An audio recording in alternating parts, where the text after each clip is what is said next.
नमस्कार. पार्ला टिळक कॉलेजतर्फे विज्ञान सर्वत्र पूज्यते या कार्यक्रमामध्ये आपलं सर्वांचं स्वागत आहे. हा या कार्यक्रमाचा शेवटचा दिवस, 7वा दिवस आणि गेल्या 6 दिवसांमध्ये आणि आजचा दिवस पकडला तर आज 7वा दिवस आहे. तर गेल्या 6 दिवसांमध्ये आपण वेगवेगळ्या थीम्सवर अनेक कार्यक्रम या कॉलेजमध्ये अनुभवली.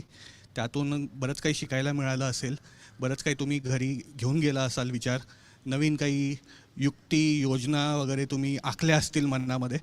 आणि 7व्या दिवशी आम्ही एक फार छान असं थीम भारत सरकारने म्हणा किंवा आपणच म्हणा आपण निवडलेला आहे, तो म्हणजे अमृत काळामध्ये, म्हणजे येणारे जे 25 वर्ष आहेत 2022 पासून 2047 पर्यंत, येत्या 25 वर्षामध्ये भारत कशी झेप घेणार आहे, कुठल्या क्षेत्रामध्ये आपल्याला झेप घ्यावी लागणार आहे, तंत्रज्ञानाचा त्याच्यामध्ये काय रोल असणार आहे, टेक्नॉलॉजीचा. And in all this what do we want to achieve in the next 25 years? Do we want to be second to none or do you want to be the best in the world? तर या दोन कल्पनाच आपल्याकडे, हे दोनच options आहेत, second to none आणि best in the world. आणि त्यासाठी टेक्नॉलॉजीचा खूप मोठा रोल असणार आहे. टेक्नॉलॉजीमध्ये पण इंडस्ट्री अकॅडमिया पार्टनरशिप यावर एक छान आज आपण लेक्चर ऐकलेलं आहे डॉक्टर आनंद कापडेंकडून. आणि इंडस्ट्रीसोबत अकॅडमियाची जोड ही इनोव्हेशनवर तर होतेच, पण त्यातला एक मधला जो महत्त्वाचा घटक आहे तो आहे startups. And Wien you think of startups, you think of all the research activities that happen in your colleges, in your laboratories. They get translated into a commercially ready innovation आणि ज्याला एक प्रकारची बरं मध्ये येतो तर अशी टेक्नॉलॉजी जी commercially ready आहे, ज्याला इक्विटी इन्व्हेस्टमेंट्स मिळणार आहेत, ज्याच्या मागे इन्व्हेस्टर उभा आहे, ज्याच्या मागे मार्केट उभा आहे, या सगळ्या टेक्नॉलॉजीजला कसं साधायचं, ह्याच्यामध्ये स्टार्टअप्सचा खूप मोठा रोल असणार आहे. गेल्या काही वर्षामध्ये आपण स्टार्टअप इंडिया या कार्यक्रमाबद्दल खूप ऐकलेलं आहे, त्यात खूप प्रगती पण झालेली आहेत. आज आपल्यासोबत उपस्थित काही स्टार्टअप ऑन्ट्रप्रेन्युअर्स आहेत जे आपल्याला नवीन नवीन गोष्टी सांगतील. पण ते जे सांगतील त्याआधी मी माझं आटपून घेतो, कारण त्यांची जेव्हा तुम्हाला लेक्चर्स किंवा इंटरव्हेन्शन्स आवडायला लागतील तेव्हा मी थोडंसं मागे होईन. बट सांगायचा मुद्दा असा की स्टार्टअप्स हे फक्त IITs म्हणा किंवा IIMs म्हणा किंवा आयसर्स म्हणा यांच्यापुरते सीमित नाही आहेत. येत्या काळामध्ये आपले जे कॉलेजेस आहेत, जे नुकताच ऑटोनॉमस झालेले आहेत, या कॉलेजेसला पण या दिशेने पावलं उचलावी लागणार आहेत. छोट्या स्तरावर तुम्हाला डिफाईन करावं लागेल की तुम्ही कुठल्या क्षेत्रांच्या स्टार्टअप्स बनवू इच्छिता, त्याच्यावर नेटका फोकस ठेवून त्या स्टार्टअप्सला आपल्याला पुढे घेऊन यायचं आहे. आता या सर्व गोष्टींची कल्पना किंवा जी काही विचारविनिमय आहे तुम्हाला कॉलेजेसमध्येच करायचं आहे. पण एक तुम्हाला छान एक इंट्रोडक्शन द्यावा यासाठी मी आता मंचावर आमंत्रित करतो आजचे जे पॅनलिस्ट आहेत. त्यापैकी सुरुवात करतो अनिरुद्ध जोशींशी. या.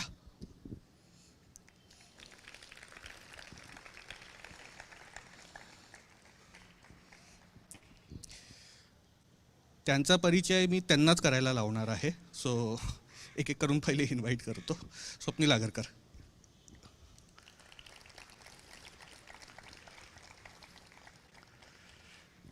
बसा बसा. अमरीश फडणवीस.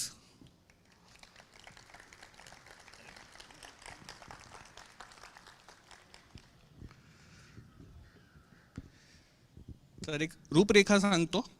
दिस will be in Marathi and English both. And in that will be going around a few very common questions that come to our mind. And these are the questions which are very necessary, that these need to be answered because they keep us holding back. ते आपल्याला जकडून ठेवतात. तर नंतर Q&A तर होणारच आहे, पण हे जे मी प्रश्न विचारीन ह्यांना ते तुमचेच प्रश्न आहेत असं समजून घ्या. So let me start over here. तर सुरुवात करूया. रोल नंबर पहिले तो ए पासून चालू होतो ना.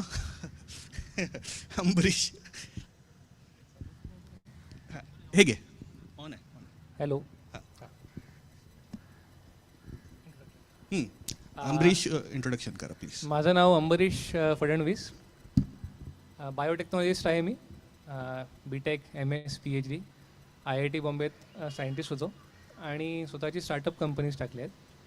आमच्या बेसिक फोकस जो आहे तो भारतातली बायोडायव्हर्सिटी, भारतामध्ये इतक्या प्रचूर प्रमाणातली मायक्रोबियल डायव्हर्सिटी आहे की तुम्ही कल्पना करू शकता नाही, इतके वेगवेगळे प्रकारचे मायक्रो ऑर्गॅनिझम्स, जीवाणू आपल्याला आपल्या आसपासच्या मातीत सापडतात, पाण्यात सापडतात. आमचा एक जो मुख्य फोकस जो आहे की निसर्गातले सगळे जे जलाशय वगैरे आहेत ते आपणहून स्वच्छ होत राहिलेले आहेत अनादी काळापासून. आपण गेल्या 50 वर्षामध्ये काही नवीन नवीन मॉलिक्युल्स बनवले आहेत, इंडस्ट्रीमध्ये केमिकल्स बनवले आहेत जे आधी कधी अस्तित्वात नव्हते, परंतु त्यांनाही तोडायला किंवा त्यांचंही डिग्रेडेशन करायला आसपासचे आपले बॅक्टेरिया शिकत आहेत.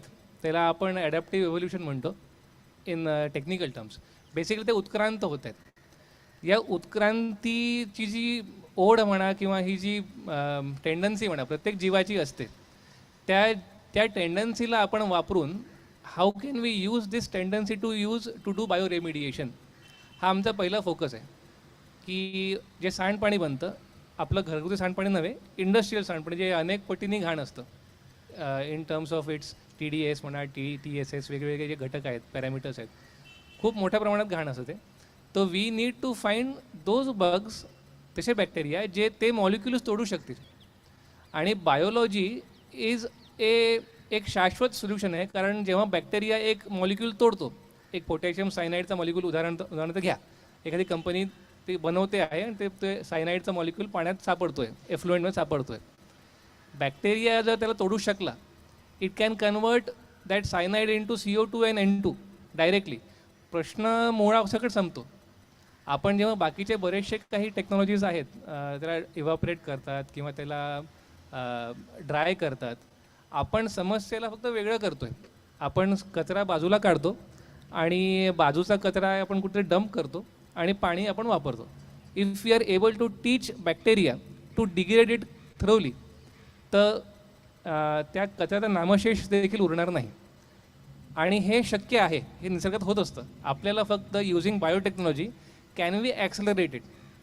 आम्हाला आपल्याला शोधायचं असते की नेमके कुठले बायोकेमिकल पाथवेज आहेत जे वापरून बॅक्टेरिया हे तोडतो आहे, आणि ते आपण जर वापरू शकलो using various techniques of genetic engineering म्हणा किंवा क्लोनिंग म्हणा, असंख्य वेगवेगळे टेक्निक, मी I won't going to details in technical part, असे वापरून जर आपण आपल्या जैववैविध्याला वापरू शकलो तर आपण चीनसारखीच प्रगती करू शकू without having to pay the price that China has paid.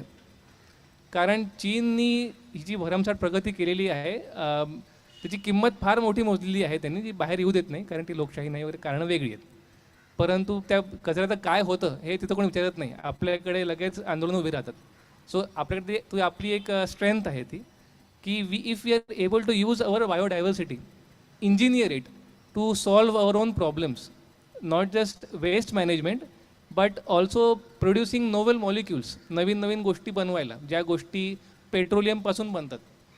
हजारो केमिकल्स पेट्रोलियमपासून बनतात, पण ते सगळे केमिकल्स बायोलॉजी देखील बनवू शकते. आपण जर ते बनवू शकलो किंवा आपण बनवत आहोतच, आपण मोर एफिशियंटली बनवू शकलो तर ग्रीन हाऊस गॅस एमिशन्स कमी होतात, सर्क्युलर इकॉनॉमी आपण अचीव करतो आणि ओव्हरऑल ज्याला शाश्वत जीवन प्रणाली आपण त्याच्या आपल्या संस्कृतीमध्ये त्याला खूप पाठिंबा दिलेला आहे की पाठपुरावा केलेला आहे, that we will be able to do it using the know how that we are learning from biology. त्यामुळे बायोलॉजी जीवो जीवस्य जीवनम हा जो आपला जो मंत्र आहे की जीवन नेहमी वाट काढतंच. कशातरी टाका, म्हणजे उद्या जर वरून उल्कापात जर झाला मोठा तरी जीवन मार्ग काढेल. मनुष्य मे बी मरतील परंतु बॅक्टेरिया फंगस जगतील आणि ते परत प्रतिसृष्टी तयार होईलच. We just want to identify अशा कुठल्या प्रकारे आपण या वैविध्याला वापरू शकून ते पर्यावरण वाचवू शकू, आर्थिक प्रगती साधू शकू आणि ती साधताना बाकीचे जे होलिस्टिक आयुष्यातले आपले गरजा आहेत, चांगलं पाणी, चांगलं अन्न, चांगली हवा वगैरे, ह्याच्यावरती आपण कॉम्प्रोमाइज आपल्याला करावा न लागो. This is the basic emphasis of what we are trying to do. Thank you.